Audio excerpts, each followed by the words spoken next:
So, is Kabbalah just some strange fringe idea that exists on the outer edges of Judaism? Or is it actually much more connected to Jewish tradition than many people realize? That is what we're going to look at.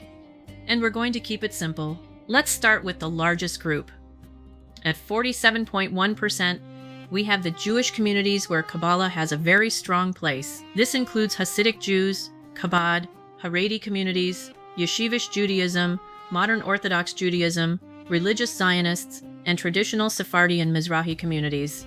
In these traditions, Kabbalah isn't sitting in the corner collecting dust.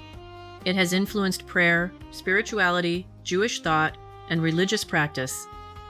So right out of the gate, we're not looking at a fringe subject, we're looking at something deeply connected to major Jewish traditions. Next, we have 26.9% in the category of recognized and studied. Here we're looking at conservative and Reform Judaism. The approach is different. Kabbalah can be studied and respected as part of Jewish tradition, but it generally isn't treated as binding religious doctrine. In other words, they may study the mystical tradition without saying, everyone has to believe this. Now we move into 12.6%. This includes Reconstructionist Judaism and Jewish renewal. Here Kabbalah can be embraced, but often interpreted through a modern lens. Mysticism, spirituality, meditation, community, personal meaning, these can all become part of the conversation. So Kabbalah doesn't necessarily disappear when Judaism becomes more modern. Sometimes it gets a new interpretation. Then we have 10.4% in the historical and cultural category. This includes humanistic Judaism and secular or unaffiliated Jews. Here, Kabbalah may be approached more as history, literature, Jewish culture, or intellectual heritage. Someone might study the Zohar without believing the Zohar. And that's another important distinction. Studying something doesn't automatically mean believing it. And finally, we have the small group that rejects or opposes Rabbinic Kabbalah. That's 2.7% in our chart. This includes Karaite Judaism and the Dor Daim movement. Their objections come from their different views of rabbinic authority and later mystical teachings. So yes, there are Jewish traditions that reject Kabbalah. But notice the size of this category compared with the others. It's the exception, not the whole story. So, what have we learned? Kabbalah isn't accepted in exactly the same way by every Jewish community. Some embrace it strongly, some study it, some reinterpret it, some view it mainly as Jewish history and culture, and some reject it. But that is actually the point. Kabbalah is not simply a fringe idea sitting outside Judaism. It has a long and significant place within Jewish tradition, especially among many religious Jewish communities. The level of acceptance varies, but the connection is hard to miss. Now let's examine some quotes from the largest group in our study, the Jewish communities that strongly accept Kabbalah. Instead of me telling you what they believe, let's let some of their own teachers speak for themselves. Rabbi Adin Steinsaltz, an Orthodox Jewish scholar, put it very plainly. Kabbalah has had such a profound influence on the tradition that one may even see it as the theology of Judaism. That's quite a statement. He's not describing Kabbalah as some interesting side hobby. He's describing it as something that has profoundly influenced Jewish tradition. Next is Rabbi Eliyahu of Vilna, the Vilna Gaon, one of the great authorities of Lithuanian Orthodox Judaism. His statement is remarkably direct. The essence of the redemption depends upon learning Kabbalah. No mystery about where he stands on that one. Kabbalah isn't exactly being shown the exit. It's being connected with the redemption itself. Now we come to Rabbi Israel Baal Shem Tov, the founder of the Hasidic movement. The statement recorded about him says, "The Baal Shem Tov, of blessed memory, used to encourage those serious about serving God to learn every day from the Tikkunai Zohar." The Tikkunai Zohar is a major Kabbalistic text. Yeah, and the key word here is every day. So for serious spiritual study, Kabbalah was not exactly an occasional guest.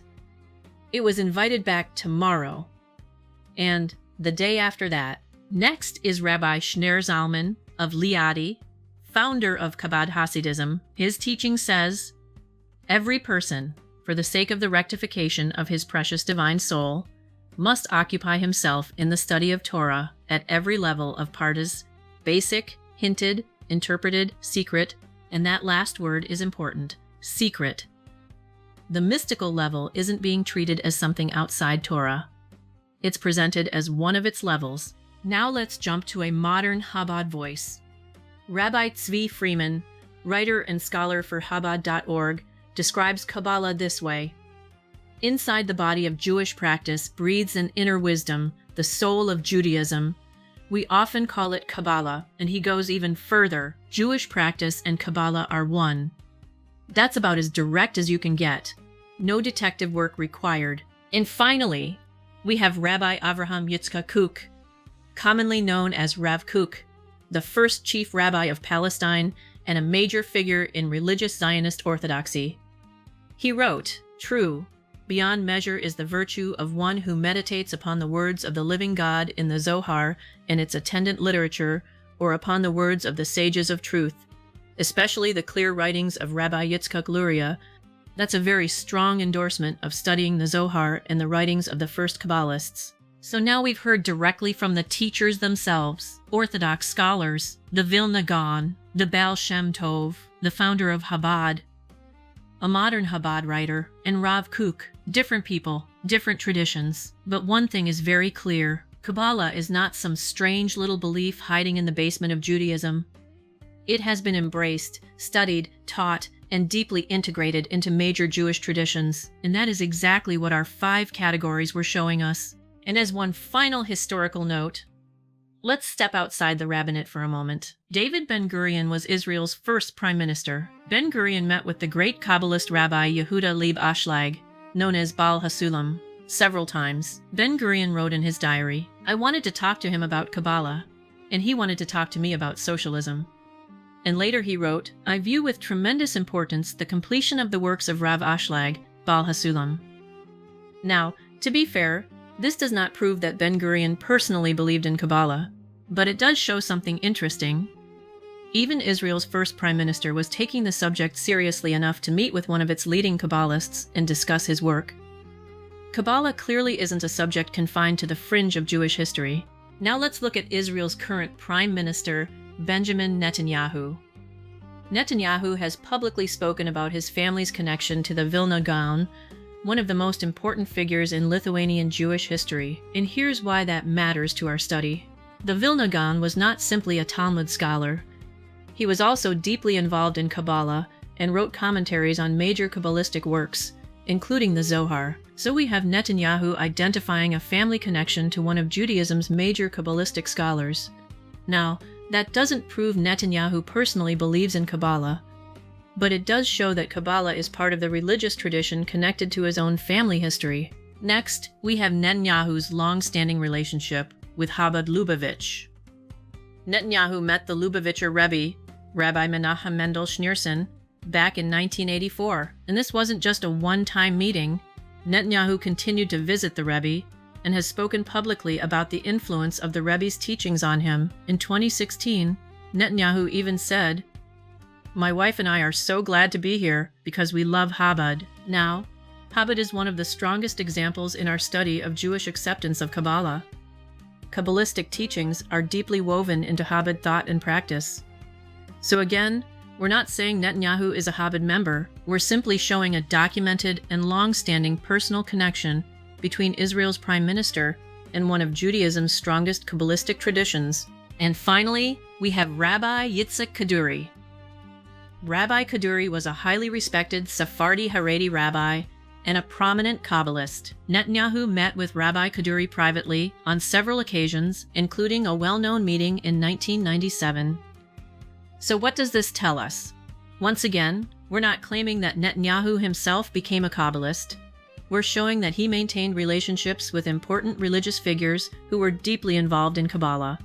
And Rabbi Kaduri wasn't some obscure figure. He was one of Israel's best-known religious leaders and Kabbalists. So now we've seen 3 different connections. The Vilna Gaon, family tradition, Chabad, a long-standing personal relationship, Rabbi Kaduri, a relationship with a prominent Kabbalist. That's quite a collection of connections. Kabbalah is not some distant or irrelevant subject in the religious world surrounding Israel's leadership. It is connected to major Jewish traditions, major rabbis, and major religious movements. And that brings us back to the main point of this entire study. Kabbalah is not simply a fringe belief sitting on the edge of Judaism. For large portions of the religious Jewish world, it has been studied, respected, taught, and incorporated into Jewish life. The level of acceptance varies, but Kabbalah is clearly part of the Jewish religious landscape.